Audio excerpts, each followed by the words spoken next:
dañu gis direction générale bu comptabilité publique bu trésor dañ ko indexé Cour des comptes moo ko def mais aussi beneen côté 56 milliards yoo xamante ne teg na ñu ne France xëddéem kenn xamul fu mu jaar te loolu aussi est-ce que mën nañ ci wax lépp mooy li nga xamante ne moo di ministère des finances te actuellement ñi nga xamante ne topp nañ leen ci ay dossiers moom dañ leen cee këccët en fait est-ce que loolu c'est possible. waaw man xam nga man liggéey naa ak trésor public. J'étais directeur du trésor de l'Assemblée nationale. J'étais directeur du trésor du Sénat. J'ai géré des budgets importants. di dem di def ce qu'on appelle la mobilisation des fonds mooy nga jëlee xaalis bi.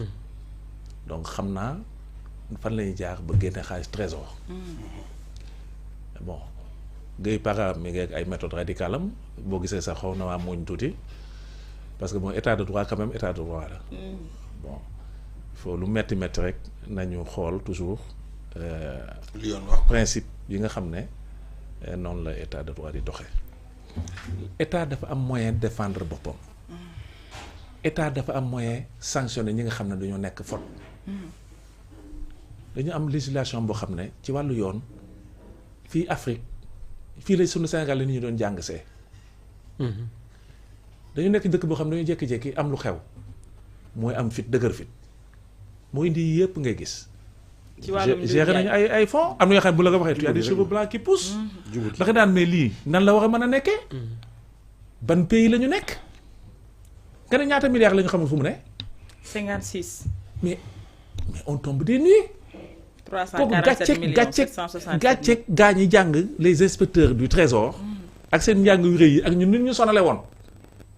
bokkul ak dafa génne. déguma la bokkul ak 2 milliards yu surfacturation wu ceeb bi benn la rek ak 19 milliards yeneen benn rek y a 500 et quelques milliards ci budget Sénégal yoo xam ne aussi mes ne mainteñ. ils ont mis ça dans des comptes privés dans des banques privées alors que trésor la war a jaar. ce sont les inspecteurs des nos grands spécialistes des finances. vraiment paradis fiscaux te yii lu bees la. gis nga ñun même génération bi jiitu suñu grands yi nii ku ci daan noos ku ñu daan dégg ñu ne woy diwa ngi noos mi ngi dund. booba tout da ngay def chaque samedi. nga rey bëy bi waaw waxoon nga ko fi de. noonu la gaañ daan noose ñu ne Medina Sabaax way kii ñu ko xoolan on kat affaire am leerul Medina Sabaax da koy xalamal tous les samedis te day ren di bëy mais léegi gaañ yi ay milliards la ñuy foyee. vraiment jamono moo dox. non mais attends non jamono doxul ci loolu. pour jubati. d'accord au contraire dañu wax a gën a parce que léegi la nit ñi gën a jàng. léegi nit ñi gën a am méthode.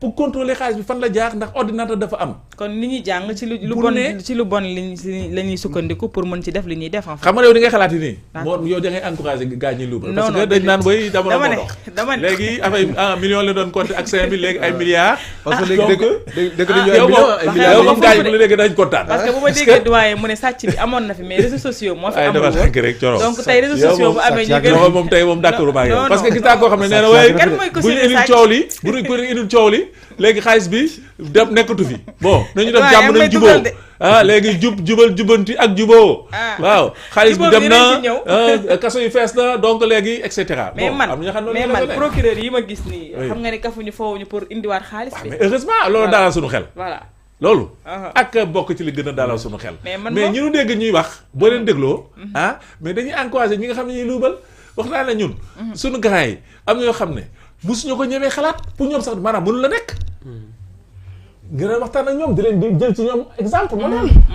le monde d'accord a changé méthode yi am léegi xëy na am loon avant mais toje xaalis façon forme yi nga xam ne moom la gaa ñi saamee xaalis bi ñu naan la kaay assurer le transport ceeb pour coronavirus bi pour dimbali sénégalais yi mais nga fomp sa oto mbalit ñëw chargé ceeb du yóbbu nga xam ne kii war naa mën a jël ay microbe désinfecté wuñ ko ak leneen et puis c'est pas fait pour ça ñu ne way inventé ay fu ñuy jaarale xaalis bi bu fekkoon ne sax coronavirus bi dañoo dugg ci béykat yi nga xam ne amoon nañu lu ñu béyoon te mën ñu koo jaay am na suñu benn sëriñ bu baax d'ailleurs ci genre général bi wax na ko nee na moom li mu béyoon ci suppame mënu koo jaay ma nga tege bu fekkee ne xaalis corona bi dañ cee jël dugg ñaay bii ñi nga xam ne dese woon nañu ay nu mu tuddati seen mbéy yi des ay sous wala ay neena ñu jënd ko jox ko nit ñi dañ koy consommer maa on a amélioré chez moi c'est ça ak Madaar qu'est-ce que la lay doyee ceebu madaax ceeb ak ay madaax sama locataire bi nekk ci ginnaaw bi aussi tout étonné il me dit mais monsieur Dieng qu'est-ce qui se passe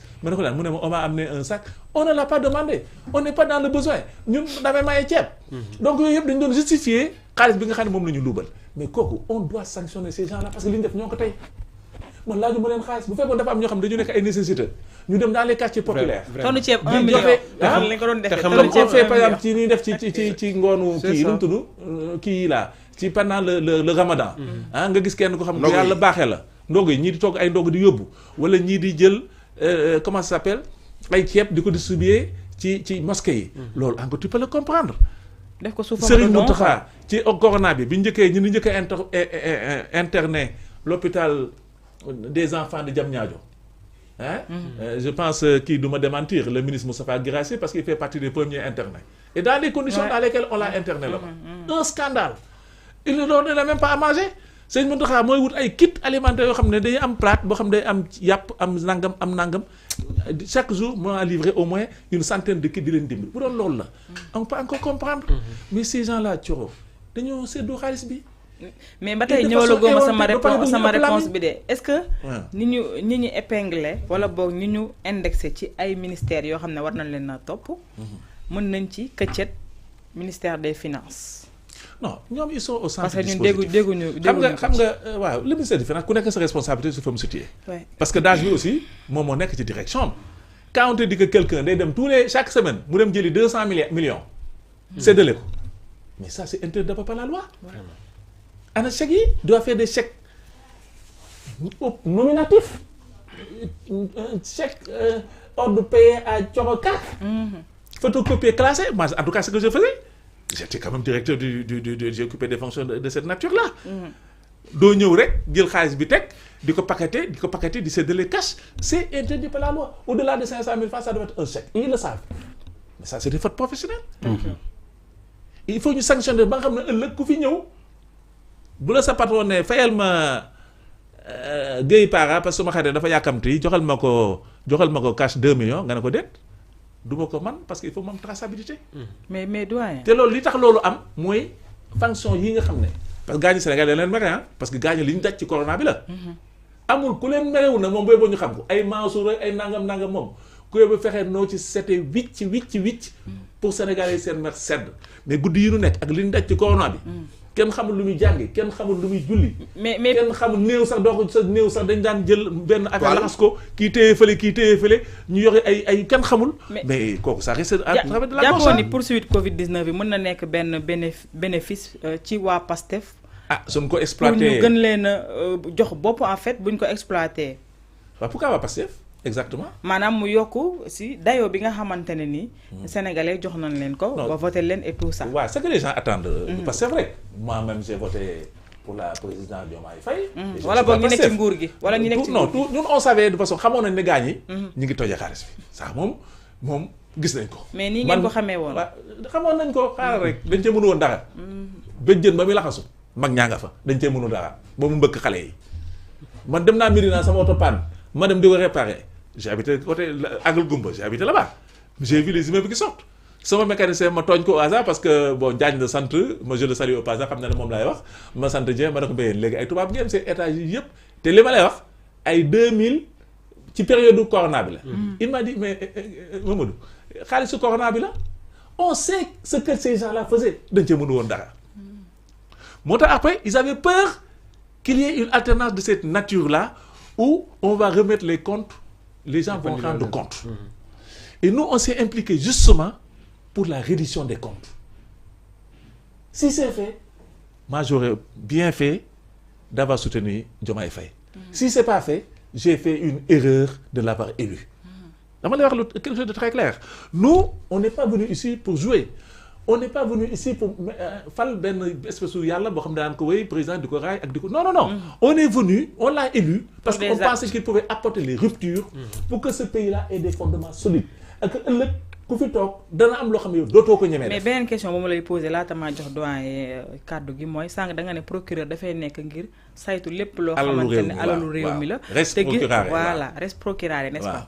mais ñu gis ni d'accord na lépp loo xamante ne luubal nañ ko ci affaire Covid bi ku indi rek ñu bàyyi la nga dem mais ci beneen côté bi aussi le CENTIF joxe benn dossier yoon pour mu saytu mbirum alalu réew mi.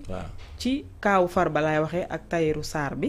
ñoom ñoo bokk dossier yoo xamante ne CENTIF kii ne ko signalé na ko justice ba ñu actuellement ñu ngi en prison. mais ñoom ku ci mel ni Tahirou Sarr dafa battre li nga xam ne moo de record par rapport ak li mu joxe caution 419 milliards bu ñu ko xayma. Farba aussi essayé na ko 3 fois. jàllul d'ailleurs sax démb gàntalal nañ ko LP bu mu doon soxla. mais seen caution yi ñoom laaluñu ko. pour yow est-ce que aussi bokk na ci. lu ñu waroon a nangu mooy jël alal boobu nga xamante ne aussi dina mën a demaat ci gafaga askan bi. waaw man xam nga ñoom dañu yoon aussi dafa koy wax cautionnement. am na xam ne bu la ko jiiñee soo joxee garantie. bon pour ñu mën a comprendre garantie la ñu gën a xam ko caution. mu garantie maanaam lan la jiiñ mën nañ ko nangu bàyyi la ngay dem. bu la attee ba xam ne nag yow ba tëj la ba condamné la. bu boobaa nag la ngay maanaam xaalis bi daal day garantie ne yow. doo daw doo voilà. yaa ngi fi daal ba ñu àtte la. d'accord voilà loolu lay jëriñ. mais da nga di seen ñaari cas moo am. ñii am na ñoo xam ne affaire banditisme ak blanchiment. blanchiment de capitaux. am na ñoo xam ne da leen a kii corruption ak concussion. concussion c'est entre fonctionnaires délits yi ñoo bokkul. am na ñoo xam ne mais dañoo détourner xaalis dañoo tibb xaalis. mais mun ñu expliquer fan la xaalis bi dugg. D'accord. donc il faut nga distinguer. la distinction des choses bu ci nekk ban lan mooy illa bi. commencement procédure bi lañ nekk atteeguñu. ministre. dafa am procédure spéciale boo xam ne day jaar assemblée nationale. mooy ñoom Mansour Faye Moustapha Diop. ak Moustapha Diop et consort. ñooñu seen situation foofu la fas yéene jaar. li ma wax rek bala ma koy fàtte parce que boobu tey bi ngeen wax sama xel mi ngi ci. lu ma man loo xam ne man peut-être mën ma ko comprendre ci comportement Macky Sall nan ngay amee question bu sensible bu toll ni affaire corona bi ak li ci wax ci xaalis nga jël sa goro sa magu jabar. waaw. man nan laa ko mën a expliquer affaire famille boobu mu indi affaire légèreté boobu. népotisme bi. man ci Macky Sall man j'ai encore du mal loo xam ne amul procédure parce que gars yi gis nañu tonni ceeb yi ni doon indi du riz tout venant ñun en tant que opposition am na lu ñu waxoon ci xaalis bu ne léegi dañuy jënd ay denrées dañuy appuyer joxe ay xaalis ay nangam ñun on l'avait dit nañu def li ñuy tuddee en économie une péréquation positive. D'accord. mooy xaalis bi. ñu subventionné ceeb bu saaku ceeb doon jar 23000 état subventionné ko muy jar 7000 nga gis ci sa bopp ma gis sama bopp kii gis ci boppam. laa dinañ xam ne xaalis bi am na xaalis bi da nga koy jox importateur ceeb bi xam ne ñoo ñan lañu. on les connaît comme peut-être les gros. Yana Samba ji xaw ma lan. on les connaît ah.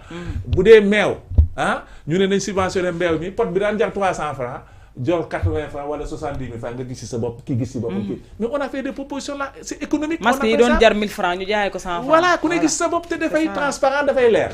nanguwuñu loolu. ñu jël ay commerçants ñu indi ñu ceeb du riz tout venant. ceebu gisaat tool. ceebu thaïlandais loo xam ne ñu ngi ko jox sax ñooñu duñ ko lekk. quasiment. mais newoon nañ ko sombi baax na. mais même sombi bi nit ñi duñ ko naan. donc loolu.